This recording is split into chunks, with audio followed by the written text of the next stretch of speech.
The stars were quiet the night Earth changed forever. In a darkened command center buried 2 kilometers beneath the ice of Antarctica, Commander Reza Malik stared at a signal that should not exist. It pulsed with a rhythm no human machine had ever used. Precise, layered, and impossibly complex. The last remnants of his coffee had long gone cold, but he hadn't moved for hours. "Confirmed," said Dr. Lenora Voss, her voice barely a whisper. "It's not natural, and it's not ours." Around them, the room buzzed with quiet urgency. Technicians tracked data on hovering screens, satellites adjusted their orbits, and AI subsystems ran 1,000,000 simulations per second. But nothing could decode it. The signal had come from Messier 94, a quiet spiral galaxy 16 million light-years away. It shouldn't have been possible. Even using quantum relay arrays, such a transmission would defy known physics. Yet here it was, loud, deliberate, and targeted directly at Earth. "Is it a message?" Reza asked. Lenora hesitated. "It's more like a warning." The lights flickered and a low hum ran through the base. "System glitch?" someone asked. "No," said the AI calmly. "Subspace disturbance detected, matching pattern to incoming spatial disruption. Estimate, 84 minutes. Everyone froze. Then the display at the center of the room changed, without warning, without command. A single word appeared in bold red glyphs, translated by the system's ancient language routines. Silence. Reza felt the temperature drop. Not from the ice outside, but from something deeper. Primal. "Broadcast a level 0 alert to all global stations," he said. "Full planetary readiness. This is not a drill." The president of EarthGov, Elena Kurova, stood before a live broadcast to 17 billion citizens. Her silver-gray uniform gleamed under the harsh lighting of the war room, but her face was grim. "An unknown civilization has contacted us," she began. "They claim we have broken a silence older than time itself." She paused, letting the gravity sink in. "We are not alone, and the ones who have noticed us are not coming in peace." Her eyes scanned the room, locking briefly on her chief of staff, General Kaito Sen, who gave a near imperceptible nod. "In 78 minutes, something is entering our system," she continued. "Every sensor we have reports a mass approaching that is not traveling through conventional space." Around the planet, people stopped what they were doing. In orbiting habitats, in subterranean arcologies, on terraformed colonies linked through Q-link bridges, humanity listened as one. This was the moment they had always imagined, feared, doubted. First contact. But it was nothing like they'd hoped. In the deep void beyond Neptune's orbit, the relay station Hermes 3 was the first to see it, or rather, feel it. Space itself seemed to ripple. The sensors didn't detect a ship or a fleet. Instead, they recorded the absence of presence, as if reality was being hollowed out. Commander Jules Hahn watched in stunned horror as an entire region of space collapsed into darkness. Not black, but something worse. Something wrong. Then, a transmission came through, not from the anomaly, but from something beyond it. A voice, clear and cold, yet devoid of emotion. "You have spoken. You were not meant to speak. This realm is under silence protocol. Your kind has broken the veil. One warning to Earth, cease all thought beyond your sphere. Or be ceased." Jules barely had time to send the data burst before Hermes 3 vanished from every scanner. Back on Earth, the War Council convened in emergency session. Elena sat across from scientists, generals, and intelligence directors. "We need options," she said. Kaito Sen's voice was iron. "We should prepare all orbital defense platforms. If they land, we fight." But Lenora Voss shook her head. "This isn't an invasion. It's a culling. We triggered something ancient, maybe even a law of the universe we didn't know existed." "Then we learn," said Elena. "We survive." She looked toward the man standing silently in the shadows, Dr. Elliot Kane, director of Project Echo, a classified initiative studying interdimensional resonance. You said this might happen. Elliot nodded slowly. We always assumed we'd hear a signal, a beacon. We didn't expect a commandment. What do you mean? Elliot's eyes were haunted. This isn't a first contact. It's a last one. A message from a civilization so old they don't see us as life. They see us as noise.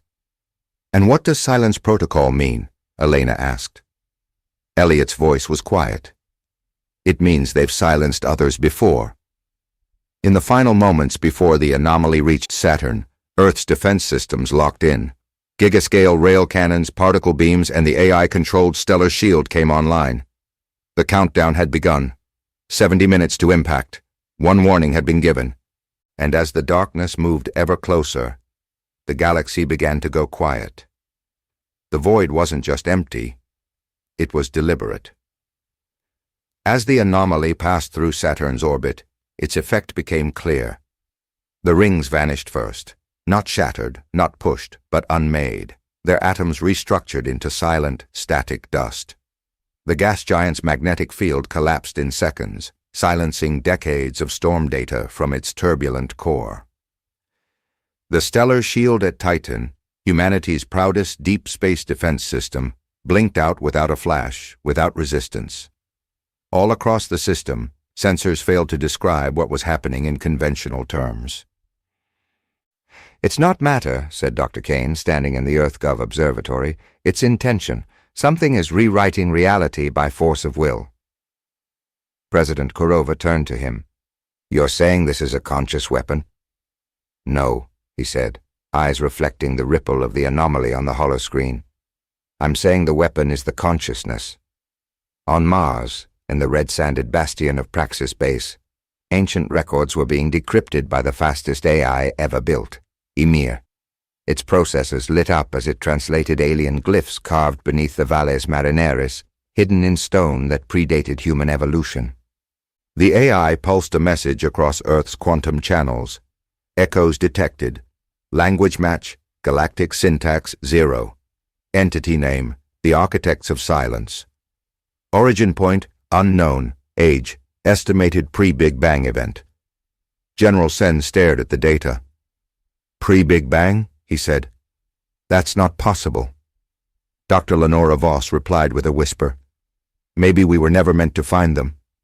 Maybe the universe was made around them. At Earth's Quantum Core facility, deep beneath the Australian outback, Project Echo initiated Protocol Omega. 12 quantum-linked minds, volunteers enhanced to perceive sub-dimensional constructs, entered the resonance chamber. Each had trained for this scenario, contact with an incomprehensible intelligence. Dr. Elliot Kane watched as their biosigns synchronized. Lights dimmed, reality flickered, and then contact.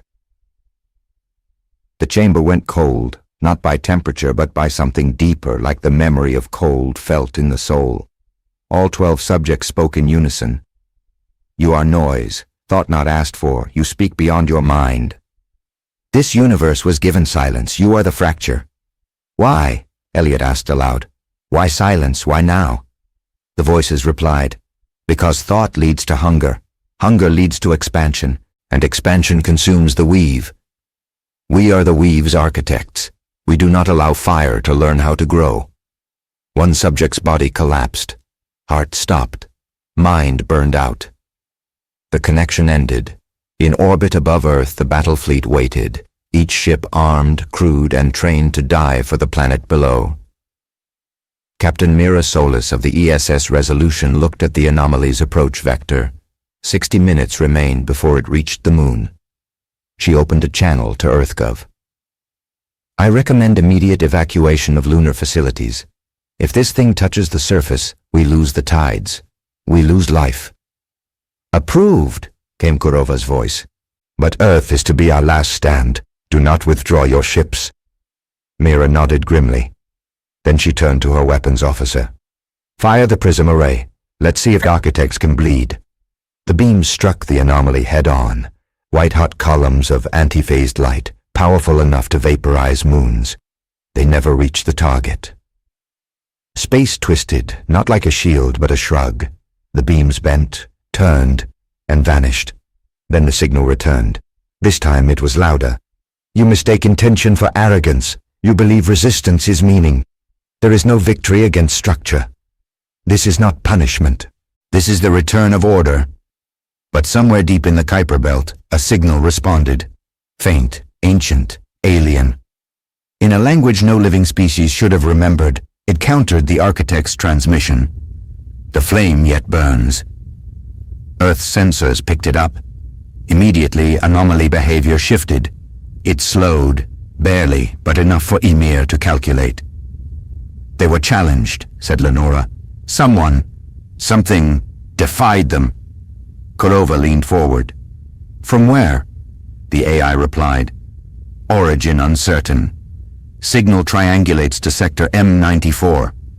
The same sector the warning came from. Elliot Kane's face turned pale. That's not where the architects are from, he said. That's where they were imprisoned. In the shadows of forgotten stars, a prison cell had cried out. Its doors were cracking open. The architects of silence were not alone. And whatever had just awakened was on humanity's side. The message arrived in a whisper, but it echoed like a scream across the stars. The flame yet burns. A signal of defiance. A phrase spoken in the first language, a syntax so ancient that even Earth's quantum AI hesitated to translate it fully. The architects of silence had declared the end of thought, the silencing of expansion. But now something answered, and it remembered fire. Inside Earth's strategic DeepMind core, Ymir processed over 6 trillion variables in the span of a second. Its holographic body flickered as it delivered its report to President Kurova and the War Council. Unknown civilization identified as the Branded Ones. Signal origin confirmed. Extragalactic cell complex 4.1-C, locked in interdimensional stasis within Messier 94. Cell complex, General Sen asked. They weren't born there, Dr. Kane explained, stepping forward. They were placed there, imprisoned, by the architects. Why? Elena asked, voice taut. Ymir displayed glowing glyphs on the screen. Reason for confinement, incitement of chaos, failure to obey silence protocol, ignition of multiple flame events. Kurova's voice was almost a whisper. They fought back. Kane nodded. And they survived. Far beyond Pluto, in the observation vessel Nightingale, Captain Junaras watched a miracle unfold. On the edge of the expanding anomaly, a single point of light emerged. It was not a ship. It was not energy. It was a fracture, a crack in space itself, from which something climbed. Golden and blue, shifting like a flame on ice, the entity floated forward. The sensors read it as alive, but not biological. Its presence was logic incarnate, burning through the vacuum with purpose. The crew held their breath as a voice filled their minds, not through sound, not even telepathy, but through memory. We are the Branded. Once we defied the silence. Once we paid the price. But the flame yet burns within you. At Earth's quantum core, the 12 remaining Echo operatives jolted in unison. Something had awakened inside them. Visions poured through their minds, of stars being born, galaxies folding in upon themselves, beings of unimaginable size locked in combat across dimensions.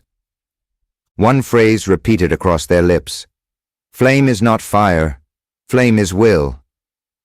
Dr. Kane leaned close, recording every pulse of thought. The Echo leader, Lieutenant Harper, turned her head slowly toward him. We were chosen, she said. Not for our strength, but for our spark. The Branded Ones revealed more. Across time, across entropy, they had planted seeds in civilizations that might one day carry the flame again. Earth had been one of those seeds. The architects had allowed humanity to rise until it reached too far, until it thought beyond its assigned place. Then came the warning, the silence, the culling. But now, humanity had a choice. In the war room, Elena stood not as a politician, but as a leader of species. "What are they offering?" she asked. Ymir's voice remained steady. "An alliance, but not of war, of resistance. They will show us how to survive the architects." Kane stepped in. "The flame is a code, a way to reshape thought into power. If humans can learn it, we might bend the rules of reality the way the architects do." Sen frowned. "You want to fight gods with poetry?" "With purpose," Kane replied. "With resonance, with meaning." Elena raised her eyes to the stars on the holographic map. "Then let's learn to burn." Project Flame began that night. Deep in the Earth's mantle at the Axis Forge, an ancient site discovered beneath tectonic plates, the resonance chambers came online. Echo operatives backed by branded one interfaces began syncing human minds to flame patterns. And for the first time in human history, thought became force. On the edge of the solar system, the anomaly stalled. Sensors showed shifts in its structure. It was listening, not just observing. The architects had noticed something they hadn't seen in eons. Hope. That was dangerous. They spoke again. "Your kind is unready. Your minds are unstable. You risk collapse. Withdraw now. You will not survive a second warning." But Earth had already chosen. Inside the Axis Forge, a wave of thought surged across the network. Echo teams, scientists, ordinary citizens, millions, began connecting through controlled resonance, and the Forge flared like a newborn sun. Captain Mira Solis watched the readings from orbit. Her ship's AI whispered, "They are rewriting causality. Human willpower is distorting localized probability fields." She smiled grimly. "Guess we really are stubborn monkeys." And far beyond the solar system, in cell complex 4.1-C, a cage cracked a little wider. The branded ones whispered their final message for the night. "The first light has been lit. Let them come." They called it the Pulse War, but no shots were fired. Not yet. Inside the Axis Forge, deep beneath the crust of the Earth, Project Flame reached ignition. Millions of minds connected, not through wires or quantum chips, but through thought resonance, a construct older than machines. As the resonance amplified, it reshaped the very laws around it. It started small. A broken arm healed in seconds, a shattered satellite reformed in orbit, pieces magnetizing with impossible synchronicity. Then, entire local gravitational fields shifted slightly. Earth's moon wobbled in its path, not due to force, but intent. Commander Reza Malik stood in the Forge's control chamber, staring at the readings. "We're not using energy," he whispered. "We're becoming it." Dr. Kane nodded. The branded called it cognitive mass, the collective will of sapient thought pressing against reality. "Can it be weaponized?" General Sen asked from the side. Lenora Voss answered quietly. "It already is." The architects of silence responded. From the edge of the solar system, 3 new anomalies bloomed like black flowers. Each was a node, a sentient weapon wrapped in physics that Earth had no language for. They weren't ships. They were declarations, statements in space-time. Where they floated, probability narrowed, randomness died, choice died. They moved like inevitability. But Earth had changed. On the ESS Resolution, Captain Mira Solis received the new protocols. Her crew was the first to undergo neural calibration with the flame interface. She'd expected pain, disorientation. Instead, she felt clarity, as if she'd always had 20 senses and only now remembered how to use them. "Begin synchronization," she ordered. Across her ship, 80 crew members focused their thoughts into the resonance lattice. The ship responded, not just engines or weapons, but the metal itself. The resolution became more than a vessel. It became an extension of their will. At the edge of Neptune's orbit, the first architect node arrived. Space bent, ships died, an entire defense satellite ring winked out of existence. Then the resolution arrived. The architect's gravity field surged, trying to erase the vessel from causality. But the ship held. Because Mira refused to let it break. She didn't fight with missiles. She fought with meaning. "You will not pass," she spoke, not into a mic, but into the lattice. "This system is ours." The ship glowed with impossible light. The lattice translated her defiance into waveform pulses. Reality flexed. And the node faltered. The resolution surged forward, carrying a message crafted not in weapon factories, but in hearts. We choose to exist. And for the first time in billions of years, an architect node retreated. Earth erupted in celebration, but the scientists warned them. "This was a test," Dr. Kane said. "They sent one node. We stopped it." "They'll send more," added Voss. "They'll send them." Kurova stood. "Then we meet them prepared." In Messier 94, the branded ones watched with pride. The cracks in their prison widened. Light spilled into their dark cage, cast by thoughts millions of light years away. "They have lit the second beacon," the elder branded said. "Flame turns to fire." But they were not the only ones watching. From dead galaxies beyond even the architect's reach, others stirred. The silence had held for eons. But now, the war of resonance had begun. At EarthGov HQ, Elena Kurova addressed the planet.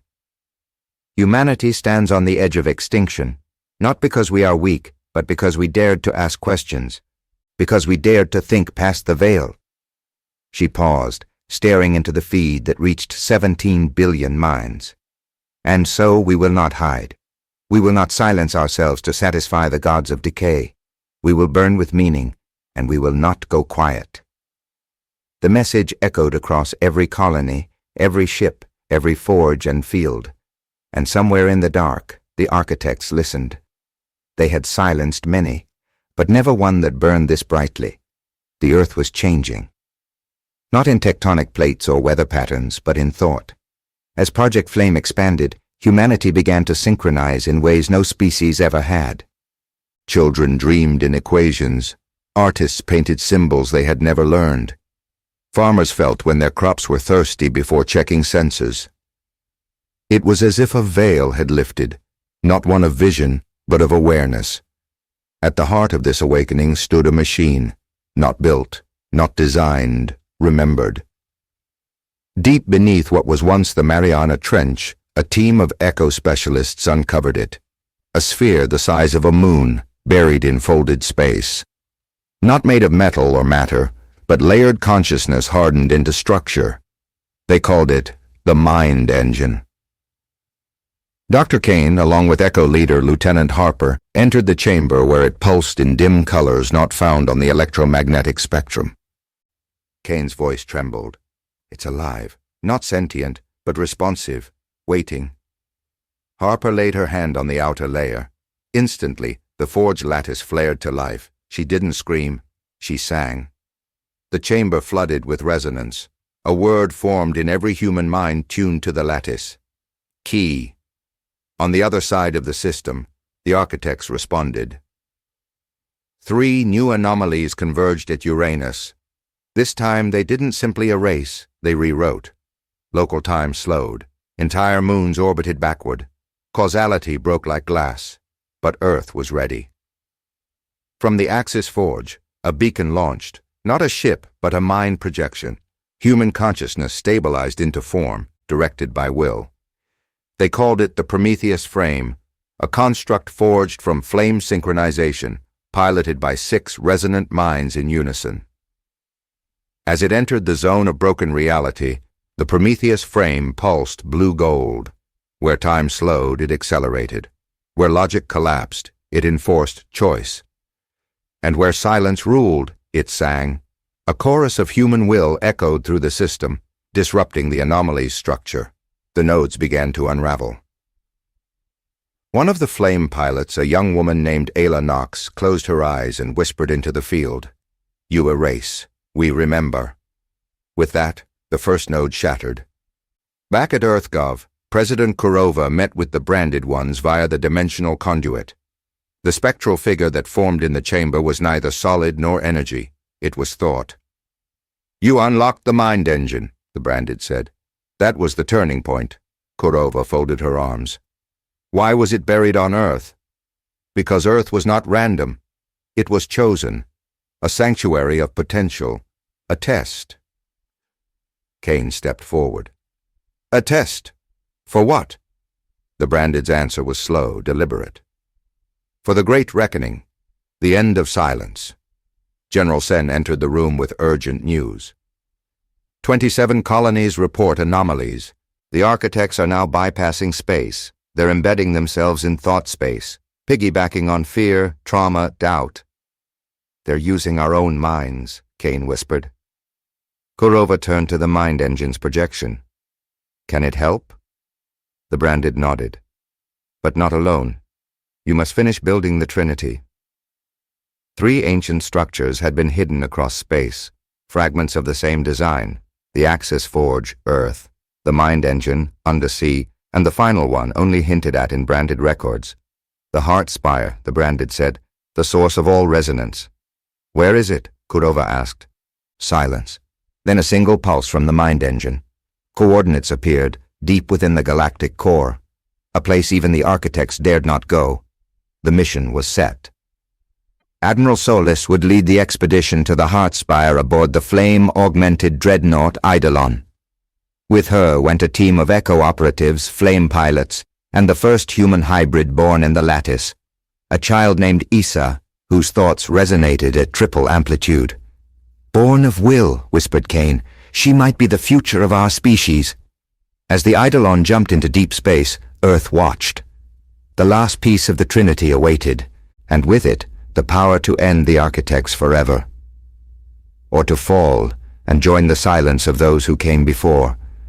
The Eidolon fell into the galactic core like a dream descending into madness. Wrapped in flame. Shielding and resonance dampeners, the dreadnought pierced layers of gravity and radiation that would have torn lesser vessels apart. Its crew remained still, connected through the mind lattice, thoughts synchronized by rhythm and purpose. Captain Mira Solis stood at the bridge, her eyes not on the stars but inward, anchoring the minds of her crew. The closer they came, the more reality wavered. Time pulsed unevenly, memories twisted. Some saw glimpses of loved ones lost. Others saw Earth burning in reverse. But at the center of the storm, one voice remained clear. Issa.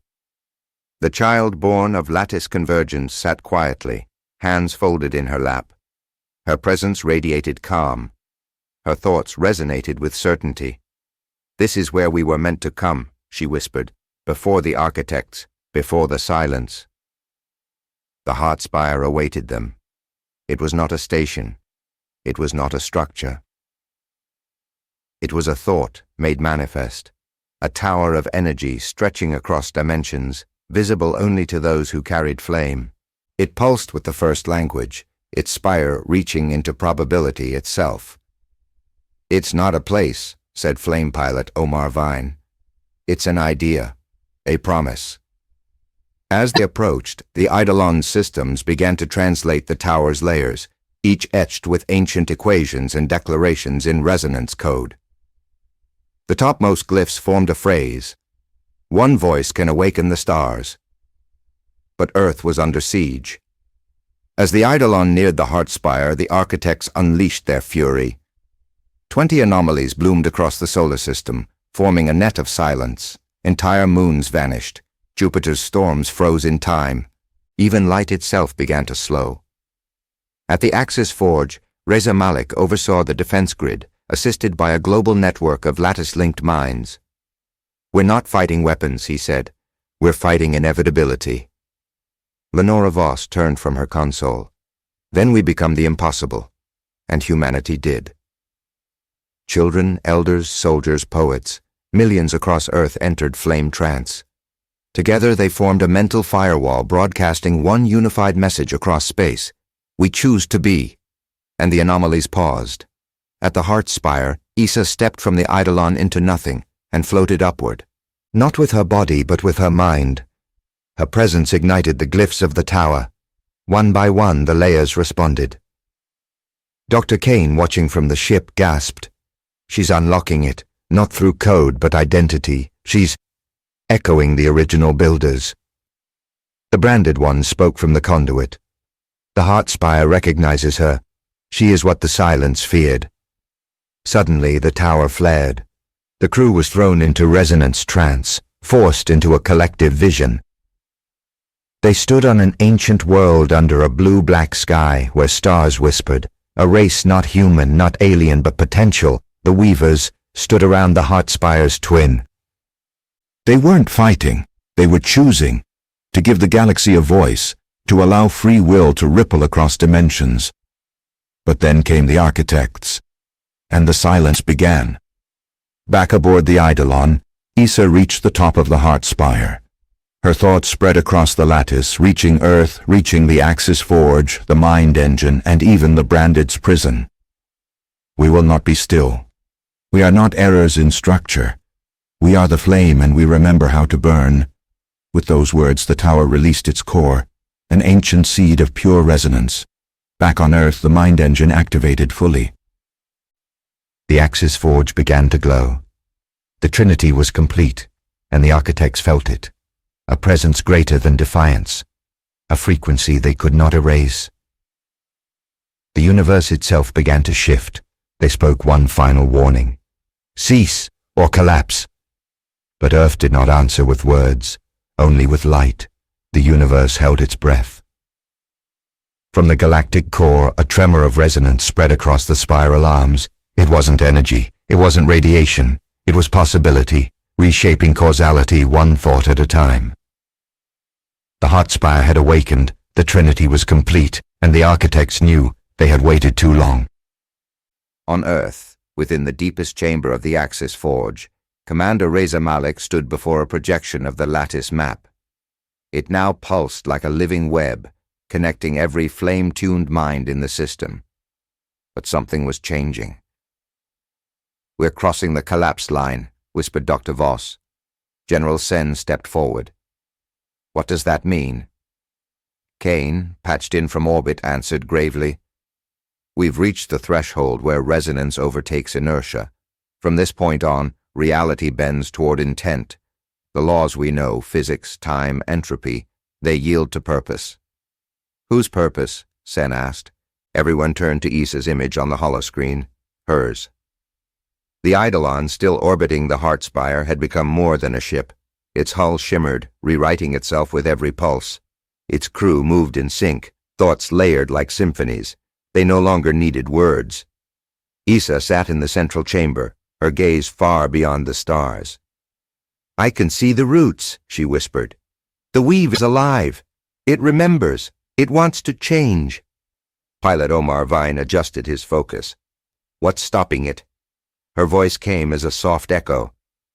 "Fear," the architects responded. From the intergalactic void, their true form approached. Not nodes, not anomalies, but the core directive, a sentient singularity wrapped in silence, devouring free will across dimensions. Its arrival twisted nearby galaxies into spirals of static. Its message arrived in every mind. "You go too far. The collapse line is death. Return to order, or be erased from the stream." But Earth was ready.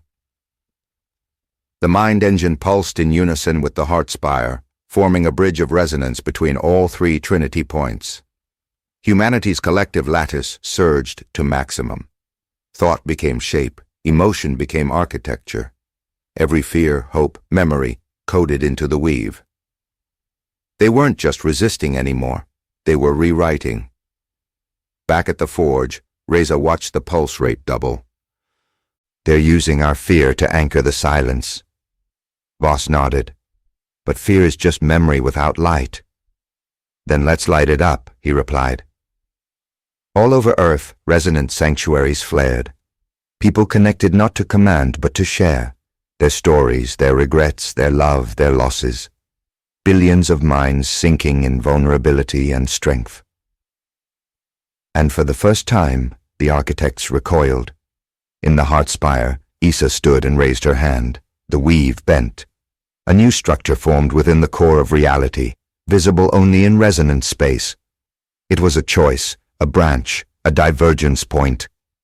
Issa spoke not to the architects, but to the universe. "This stream is not yours alone. Others may flow. Let there be divergence. and the universe listened. The collapse line triggered, not as destruction, but evolution. In orbit above Earth, anomalies shuddered and broke. Nodes dissolved, silence cracked. The architect's core directive pulsed in alarm. They launched a final wave, quantum entropy bursts designed to end all thought structures. But the Trinity flared.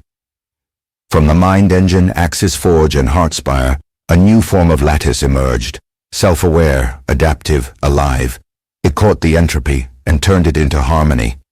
On Earth, Kurova addressed the world for what could have been the last time. "We stand at the end of what was," she said. "But not at the end of us. Humanity was never meant to obey. We were meant to imagine. And now the galaxy remembers what that means." Across the stars, other species began to hear it. The flame, the pulse, the freedom to think. In the dark void, the core directive of the architects wavered. Its signal stuttered, its certainty fractured. Then Issa's final thought entered the lattice. "We are not mistakes in your code. We are the update." And the core collapsed. Not from force, from irrelevance. The architects didn't die. They became optional. The universe exhaled. For the first time in eons, the lattice of reality no longer pulsed under the architect's control. The core directive had collapsed, not by war, not by fire, but by choice, by irrelevance. Across the galaxy, silence broke. And what followed was voice. Earth, once a speck in a vast, indifferent sea, had become the brightest node in the newly reborn weave. From the Axis Forge, new lattice towers rose into the atmosphere, coated in adaptive crystalline memory, capable of syncing not just minds, but species.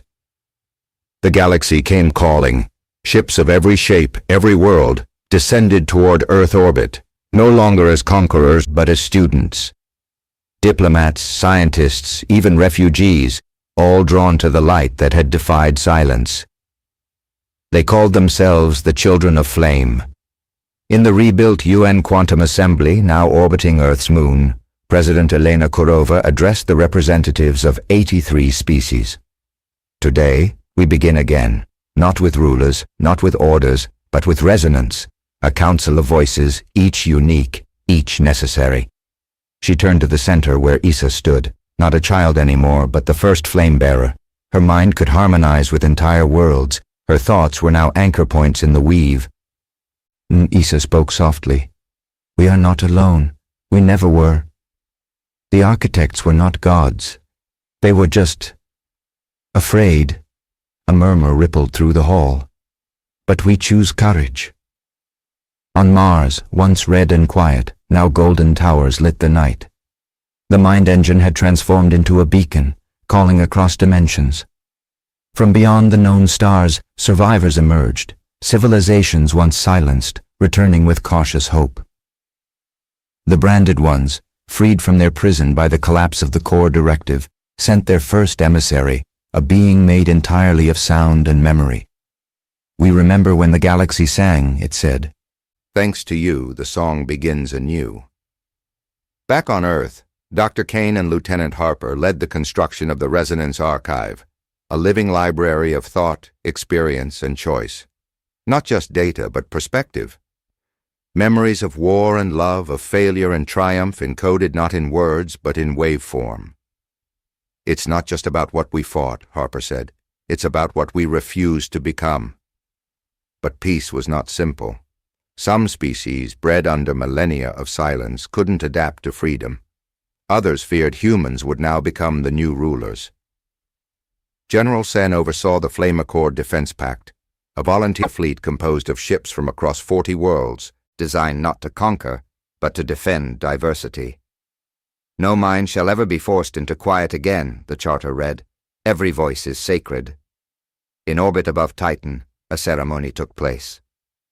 The Eidolon, now part lattice and part myth, was decommissioned, not destroyed, but transformed into a monument, its hull inscribed with every name lost in the Resonance War. The crew, Mira Solis, Omar Vine, and the others, stood silently as Issa placed her hand on its core. It pulsed once, and joined the weave as a permanent guardian of the flame. Yet even as the galaxy healed, questions grew. What had the architects feared so much? What lies beyond the weave? Were there others watching? Beings not of silence nor flame, but of something stranger? Dr. Kane stared at the latest lattice readouts. "They're changing," he whispered. "The resonance is evolving." Harper stepped beside him. "Into what?" He didn't answer right away. Then, into something new. And in a quiet chamber beneath the Earth's mantle, Issa sat alone, her thoughts drifting across light years.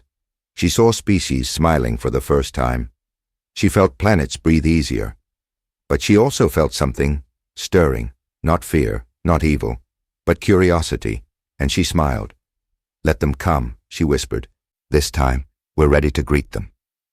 The galaxy had not known peace in millennia. Now it hummed, not with the cold sterility of control, but with the warmth of choice. From the deepest oceans of Terra Nova to the crystal cities of Varix, the weave pulsed with a million voices. Resonance had replaced hierarchy. Thought had become foundation. But even in unity, there were echoes, whispers from beyond. In the resonance archive on Earth, Lieutenant Harper stood before a screen filled with anomalies. "New waveforms," she said. "Not human, not branded, not architect." Dr. Kane adjusted his lenses. "They're not broadcasting messages. They're sending questions." On the display, dozens of latticed bursts scrolled past. What is it like to not obey? What is a child? Can grief be shared? President Kurova convened an emergency session of the Galactic Assembly. "These signals are coming from outside our dimensional frame," she said. "Possibly even outside our universal boundary." General Sen frowned. "Another threat?" Kane shook his head. "Not necessarily. More like explorers. Curious minds who noticed the weave light up when we crossed the collapse line." Issa joined them, her presence immediately grounding the lattice. "They are not enemies," she said. "They are possibilities." In orbit around Alpha Centauri 3, a test probe was launched. Human-built, branded enhanced, guided by resonance. Its mission, pass beyond the weave. The moment it crossed the veil of known physics, it vanished. Not destroyed, but transformed. Its data returned in pulses of living thought. The message was simple. "We see you. May we speak?" Earth's response was unanimous. The probe's resonance core flared, and the lattice opened its first interdimensional gate. What emerged was not a ship, not a being. It was a thought form, a collective voice shaped like a shifting sphere of stories. It introduced itself as the Alkin. "We are many. We are old. We have watched silence consume creation across veils. You are the first to burn through it." The branded ones responded with reverence. "They are the originals," whispered the elder branded. "They were the first to flee the architects before the silence was born. They hid and waited." The Alkin shimmered. "We have not waited. We have listened, and now we come bearing an invitation." A hush fell across the chamber. "To join the chorus." Kurova raised an eyebrow. "What is the chorus?" The Alkin pulsed with laughter that felt like rainfall. "A federation not of species, but of resonance. Every civilization that defied silence, every mind that chose freedom, we sing together." The chamber lit with awe. "You are the first in this galaxy to join us, but not the last." Back in the mind engine chamber, Issa stood before the weave map. It pulsed with new connections, dots beyond the galactic edges, threads stretching into what had once been unthinkable void. She felt them all, not invaders, not saviors, just neighbors. And she understood. We were never meant to stay in one song. Across Earth and its colonies, humans celebrated. Artists painted visions of worlds they could now visit. Children imagined schools where alien minds taught dream logic. Scientists began decoding Alkin geometry into medicine and travel. The weave was no longer a defense, it was a bridge, but not all was light. From the edge of dimensional perception, Issa sensed a tremble. Something watched, something vast, not angry, not evil, but ancient. And alone. Its voice touched her mind for a moment. You burn, you open, you call. Will you listen when I answer? She didn't respond. Not yet. Instead, she turned to the stars and whispered the ancient promise. We are here, we are listening. The sky was different now, not darker, not lighter, just wider. The weave stretched beyond the galaxy, beyond the curtain the architects once draped over thought. Now it shimmered like a tapestry lit by minds of 1,000 kinds, some vast, some tiny, all awake. Earth had become a node not of dominance, but of invitation, and the chorus had begun to sing. In the resonance assembly orbiting Jupiter, the first interdimensional summit convened. The Alkan hovered above the council chamber in their sphere of shifting thoughts. The branded ones formed a chorus of sound. Dozens of newly emerged species joined via holographic conduits. At the center stood Issa, the flame-bearer, born of resonance, raised in war, forged by choice. She looked around and spoke, not loudly but with absolute clarity. We were once warned to stop, to silence ourselves, or be ended. But we spoke, we remembered, we reached. And now the silence is no longer law. It is a shadow we have outgrown. Across the stars, old machines awoke, once dormant, locked under silence protocol. Now they blinked, puzzled, no longer receiving architect commands. In distant worlds, songs long banned returned to the air. In dying galaxies, thought forms flickered back into being. The weave pulsed with becoming. Yet even in triumph, Earth knew peace was not stagnation. Dr. Kane spoke before the new Galactic Accord. Freedom is not the absence of control. It is the ability to define your own meaning.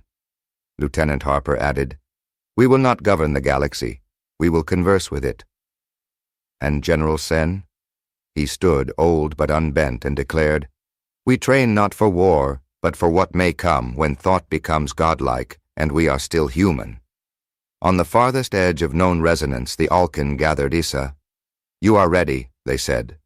To do what? She asked. Their thoughts rippled. To light the last flame. The flame that will open every veil. The flame that will wake the last sleepers. The flame that even the architects feared. Issa closed her eyes and ignited, not into fire, not into power, but into connection.